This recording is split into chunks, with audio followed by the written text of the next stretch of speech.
Okay, here's a basic example in using an Arduino development board. So, gagamit tayo dito ng limit switch, LED, relay, BJT, at saka isang motor. Now, before going to the hardware connection and pin assignments, let us check first itong ating code window. Now, makikita nyo, nandito yung void setup as I've explained earlier, na it runs only once during the execution of the program, and void loop which runs indefinitely hanggat may power yung ating microcontroller. Now, on top of void setup, merong extra which wala doon sa ating previous discussion or example. Ano ito mga to? Ito yung variable declaration part. Ibig sabihin, kada pin number, for example, pin 2, 3, 7, and 8, inassignan sila ng variable name. Ito, variable name yan. Para malaman mo kung sino yan. Parang estudyante lang. Ang estudyante, halimbawa ako, Carayon, TD. Tapos ang student number ko ay 9012696. So, ibig sabihin, instead of remembering etong 2 or pin 2, tatandaan mo lang yung pangalan.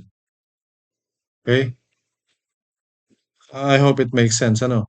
Ngayon, pwede mo naman kasing gamitin directly dito. Halimbawa, hindi ka gagamit ng variable name, ano? Lalagay mo dito, number 2 or pin 2. Pwede rin yan. Kaya lang, pag magdi-debug ka na, it will be hard. Mahihirapan kayo kasi hindi mo alam kung ano yung nakakonect sa pin 2. Sensor ba or transducer? Output ba siya or input? So, lalo na pag malaki na yung project mo, it will be hard for you to debug or troubleshoot kung saan yung problema ng iyong code. Lalo na dun sa hardware. So, it's better to create variable names. Kayong bahala kung ano yung mga variable names na gagamitin nyo dyan. Basta ang advice ko is use variable names that are related to the function of a sensor or a transducer. Ano? Para mas madaling hanapin. Now, how do we declare a variable? Gagamit tayo ng const na keyword at int na data type. Ano yung ibig sabihin ng const? From the word constant itself, ibig sabihin, hindi nagbabago. Ibig sabihin, if we already assign pin 2 dito sa variable name na limit switch, all throughout the code, hindi mo na pwedeng gamitin yung pin 2 kahit saan. Kumbaga, nakaasawa na ito ditong pin 2 dito sa limit switch. It can never be allocated or assigned to any variable name pag ginamit mo yung const. So, tamang gamit yan. Const dapat na keyword lang ginagamit. And we have here the int data type. Ibig sabihin yan, integer, from the word integer. It can handle numbers from 0 to 32,000 plus numbers. So, kung magbibilang ka starting from 0 hanggang 32,000, yun ang karaming number ang kaya niyang i-handle. Kaya lang, this is the smallest data type na pwede natin gamitin, kaya we're using it here. Kahit na ang number na ginagamit natin, hindi man 10,000, 20,000, kundi number 2 lang at saka number 3. Okay? So, na-declare natin yung ating variable names dito and we assigned yung kanilang pin numbers. Halimbawa, itong limit switch na nandun sa pin 2, ayan. Nandun siya sa D2. So, ito yung limit switch na yun. Reset button nandun sa pin 3. Ito yung reset button. Nandito sa digital pin 3. Ito yung reset button. Relay, nandun din. Kaya lang yung relay, hindi siya direktang naka-connect sa pin ng ating Arduino development board. Kasi, ang relay natin consumes more than 40 milliamperes of current. Masisira itong ating development board. Hindi siya magtatagal. So, dapat ang ginagamit niyo lang na kuryente dito or ang dino-draw niyo na kuryente dito sa ating development board is just 20 milliamperes to make it safe at hindi siya masunog, hindi siya masira. Okay? Now, proceeding, gumamit tayo dito ng bool. Ano naman ang bool?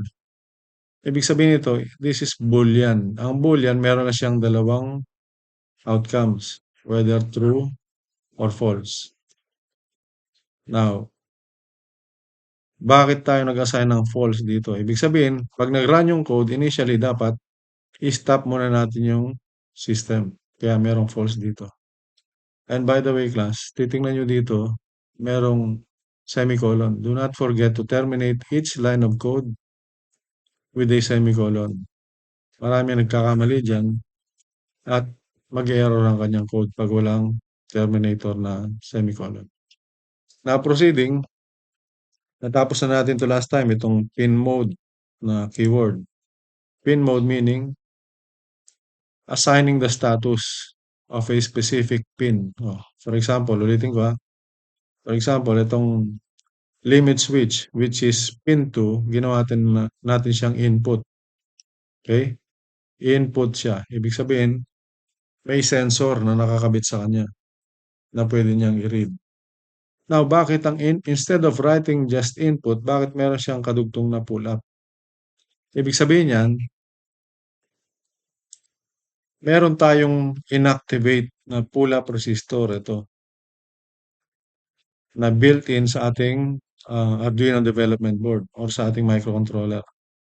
Once na ginamit mo yung property na yon dun sa ating pin mode,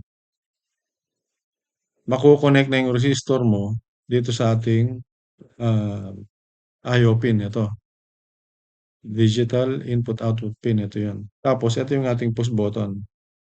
It's either reset ito or yung uh, limit switch na mag-i-stop ng operation. Okay? Now, bakit pull up? Ibig sabihin, pag pull up resistor at wala kang ginagawang activity dito sa push button na ito, yung pin mo is pulled high. Kaya nga pull up. Pulled high. Ano ba yung value ng high? Ilang volts ba yan? Diba? 5 volts. So, ibig sabihin, walang activity yung push button mo dito. Ang pin mo or ang IO pin mo is normally having a 5 volt input. Naka-high siya. Okay? O, dito rin, pin mode relay, output yung relay. Though BJT naka-connect doon, so self-explanatory na to na BJT dapat ang nandito and relay. Partner sila. Ginamit lang nating switch itong ating BJT at yung ating microcontroller, ginamit lang natin as bias para sa base nitong ating BJT. Na yung BJT mo magsi-switch naman para i-power up yung ating relay. And in conjunction, yung relay mo, i-on yung motor. So, pin mode, red LED output. Pailawin mo lang yung LED. Ito. Kaya output ang ginamit natin. Now, going to the void loop, which runs indefinitely, basta may power yung ating microcontroller. Okay? So, ano ibig sabihin nito? Bool limit pressed. Dito, makikita nyo, nag-declare na naman tayo ng variable using the bool keyword. Ibig sabihin, boolean itong limit pressed na merong value na true or false. Okay? By the way, class, ang compiler pala, it reads the program from right to left, from top to bottom. Ganun ang pagbasa ng compiler. Ha? So, ibig sabihin, 2 equals limit switch. Ibig sabihin, itong 2 inassign dun sa limit switch. Ang equal sign dito is an assignment operator. Okay? Now, going back here, anong ginawa niya? Magre-read daw muna siya, digital read limit switch. Anong gagawin niya? Babasahin yung state ng limit switch mo. Kung Equal ba siya? Parehas ba siyang low? Okay? Yun ang ibig sabihin yan. Itong double equal sign, relational operator yan. Ibig sabihin, chine-check niya kung low ba, equal ba sa low. Not necessarily isang equal sign na assignment operator. Itong assignment kasi, ibig sabihin, yan na yan. Wala siyang comparison. Etong double equal sign, ibig sabihin, kino-compare niya itong value na low dito sa value nitong expression na ito, itong digital read limit switch. Kung itong value nitong digital read limit switch na ito ay low din. Pag para silang low, magiging true itong value nitong limit pressed. Naintindihan ha? So, comparison operator o relationship operator itong dalawang equal sign. Ibig sabihin, it compares two quantities. Itong right quantity na low at saka itong left quantity na reading sa ating limit switch. Okay? Ito yung ating limit switch. Titingnan niya kung low ba, na-push ba, or hindi. Kasi ang low, di ba, 0 volt. Once na pinrest mo ito, magsi-zero ito. Tama? Ground is 0. Itong pin mo, it will directly get connected to ground pag pinush mo ito. Meaning, yung 5 volts niya kanina, mawawala na. Magiging siyang 0. So, yun ang ginagawa dito. Binabasa nitong digital read ang status ng limit switch kung pinindot ba o hindi. Pag hindi pinindot, ay siya. No? Hindi siya equal dito. Hindi siya equal sa low pag kinumpare niya. So, maging output mo dito, false. Ganun lang. So, ganun din dito sa susunod, yung reset switch. Now, going to the next, meron tayong control statement dito. Control statement using an if statement. Ito. Ano daw ba yung if statement? Ang process ng paggamit ng if statement is meron siyang condition. No? Meron siyang condition. If daw, itong condition na to, ay true. Okay? If this condition is true, okay, it will execute this one. Ito yung magiging resulta. Nakuha? If limit pressed is true, gagawin niya ito. System stop equals true. Okay? Now, na-declare natin yung system stop kanina doon sa taas. Ayun, no? Boolean din siya. True or false din. So, initially, naka-false siya. Now, halimbawa, pinindot natin yung limit. Yung limit switch. Ito, yung limit switch. Anong mangyayari? Magiging low siya with respect to this also. Magiging equal sila. Kasi i-compare ng compiler itong low, compare, double equal sign, sa reading dito, sa output nito. So, try natin. Try natin kung ano mangyari. Pag pinindot ko itong limit switch na to, ano mangyayari dun sa motor? Pindot, namatay yung motor. Bakit siya namatay? Sabi niya dito, system stop equals true. Kasi nung pinindot ko, ang low, okay, na state, kinompare sa reading nito, which is also low nung pinindot ko, kaya naging true ito. Naging true itong limit pressed. Kaya nung binasa ng ating if control statement, true na ito. Okay? Pag naging true ito, i-execute niya ito. System stop.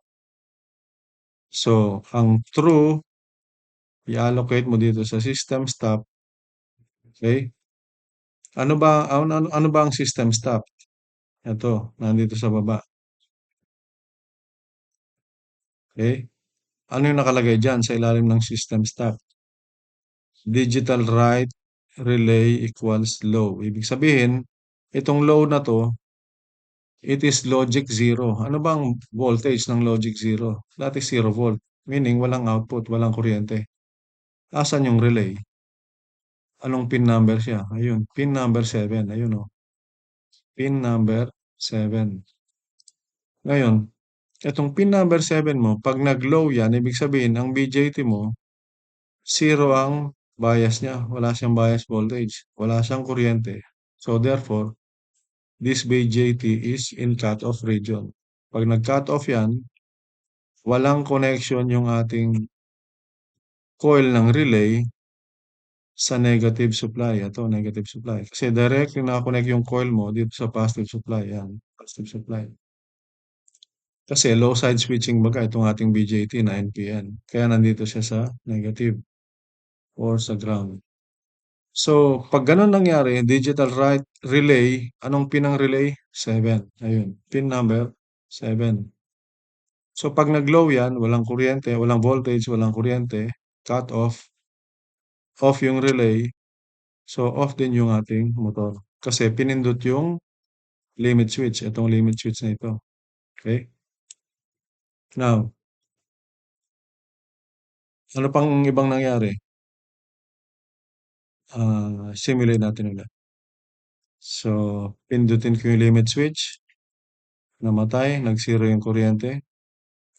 Tapos ano pa? Digital write, red LED low. Digital write, red LED low. Ibig sabihin, i-off mo itong red LED. Ano bang pin itong red LED? Nasaan yan? Pin 8. Ayun o. Nasa pin 8. Ito. Ibig sabihin, pag walang output itong pin 8 mo, walang, hindi ilaw itong LED mo kasi walang voltahe. Walang kuryente, walang power. Ano? So, i-try nating i-reset. Itong i-reset natin. Balik natin sa dati. So ngayon, normally running yung ating motor. Kumbaga, kunyari motor ito ng pintuan, sliding door. Pag umabot na yung sliding door mo dun sa dulo, tatamaan niya yung limit switch. Tama? Tatamaan yung limit switch, parang ganito yung limit switch, di ba? Yan, pag tinamaan itong ah, lever na ito, roller lever na ito, okay, ma-activate yung limit. So, ibig sabihin, simulate natin, pipindutin ko yung limit switch, patay yung motor, patay din yung red na LED. So, pwede mo rin lagyan dyan na, ano, na green, na LED, whatever you want. Gagamit ka ng ibang pin naman. Pag nakapatay ang motor, green yan, lalagay mo dito. Either pin 11, kung ano yung iba-ibang available pins dyan, pwede mong gamitin. Okay? So, nakita na natin yung how it stopped or how we stop the motor by activating or making the limit switch low. Ano? Now, paano natin i-reset? Ito naman, oh. Meron din siyang if statement dito. Etong mga if statement na to, independent yan sa lahat, ha. Ibig sabihin, babasahin ng compiler yan, right to left, top to bottom. Iisa-isahin yan. Okay? Now, dito naman, meron kang if reset pressed, ganun din. Ito, kapag yung low na status, kinompare using itong dalawang equal sign o relational operation na equal signs dito sa output nito na binasa nitong digital read sa reset button. Nasaan yung reset button? Pin 3. Ayun, pin 3. So, pin 3, pag pinindot ko rin yan, ibig sabihin, magiging equal siya sa low compared dito. I mean, low compared sa output nitong digital read button. So, ganun din, ano? Now, kapag nabasa niya na merong gano'n na state, na pinindot yung reset button, 'pag naging true ito, 'di ba? Ang if statement gano'n siya nagbe-behave. If this condition is true, I will execute this. Gagawin ko ito. Tama? Naging true naman ito, pinindot natin. So, try natin. Ito yung reset. 'Pag pinindot ko yung reset, ano kaya mangyari? Nag-reset siya, umandar uli yung motor. May kuryente uli dun sa coil ng ating relay. So, bakit nagkagano'n? Kasi sabi niya, system stop false. Babaliktarin niya ito. Tama? Magiging false na ito. Ibig sabihin, kapag yung system stop mo, 'di ba sabi ko ang if statement, mag-e-execute lang siya kapag true ang condition. Dumating dito, if system stop is true. Kaya lang hindi siya true, false na siya, yun oh. Bakit nga ba siya naging false? Kasi yung reset pressed mo na button ay pinindot. Ito yun oh, reset pressed. Low compared dito, 'pag parehas silang low, magiging true. Naging true na siya dito. Ito, naging true siya. Kaya in-execute niya ito ngayon. Magiging false daw ang value ng system stop. Nung nalagyan na ng value na false itong system stop, babasahin na naman ng isang if dito. If system stop is true, gagawin ko itong commands na ito. Kaya lang, ang system stop natin ay false na. So, hindi na i-execute itong lines of codes na ito. Pupunta ka na dito ngayon, dito sa else. Tama mo? Yung false na. Kasi ang else mo, yun ang false or other method or step na gagawin niya if the condition is false. O, tingnan nyo ha. Else, anong ginawa niya? Digital write relay equals high. In-on niya. High is 5 volts, di ba? Anong pin yung relay natin? Pin 7. Ito. Nilagyan mo ng 5 volts yan. Ginawa mong high yung state ng pin na yan. So, merong supply ngayon yung BJT mo. 5 volts. Naging saturated yung BJT mo. Nagkaroon ng kuryente. Ang coil mo na-activate. Yung normally open mo, naging close, kaya umandar yung motor mo. Ito na yun. Ito na yung ginawa niya. Tama? Okay? So, try natin ulit. Ulitin natin. So, stop yung simulation. Then, pag in-start natin simulation, babasahin niya yung code uli. Simula sa taas. Right to left, top to bottom. Tingnan natin. Start. Ba't siya naka-on agad? Kasi, yung boolean, ay yung value ng system stop mo is false. Pag false ang value ng system stop, anong gagawin? Ito yun. No? If system stop is true, ito yung gagawin. Tama? Kaya lang, initially, ang value ng system stop mo is false. So, hindi dito sa true. Ano ang gagawin natin? Dito tayo magbabasa ngayon. Ito yung mag-execute ngayon. Kasi false yung value ng system stop. So, ano nangyari? Bakit ito? Kasi nga false yun. So, anong gagawin dito? Digital write relay high. Tama? So, nagkaroon ng 5 volts yung pin 7. Ayun, balik ako. Pin 7, nagkaroon ng 5 volts. Nagkaroon ng supply yung BJT. Nag-saturate yung BJT. Nag-on yung relay. Kaya nag-on yung motor. So, tama yung program. Tama yung behavior ng hardware. Tapos, digital write, red LED, high. Binigyan din ng 5 volts ang red LED. Anong pin yung red LED? Pin 8. Ayun. Asan yung pin 8? Ito. So, nilagyan din ng 5 volts ito. Kaya, tingnan nyo, nakailaw ito ngayon. Naintindihan? O ngayon, pag tumama na yung pinto dun sa pinakadulo, tumama na sa roller lever ng ating limit switch, ito. Ano mangyari? Eto yun, isi-simulate ko, pipindutin ko ito kasi tinamaan na eh. Pindot, nag-off na, wala nang kuryente. Nag-off na rin yung motor. So, make sense ano? Kasi dapat, pag bumangga na dun sa dulo yung ating pinto, dapat yung motor hindi na gumagana. Otherwise, masisira yung pinto o kaya masisira yung motor. Okay? So that's all for now. I hope maintindihan nyo to, and good luck. God bless you. Guys, salamat sa panonood. Sana makatulong ito. See you all in the next video. God bless you.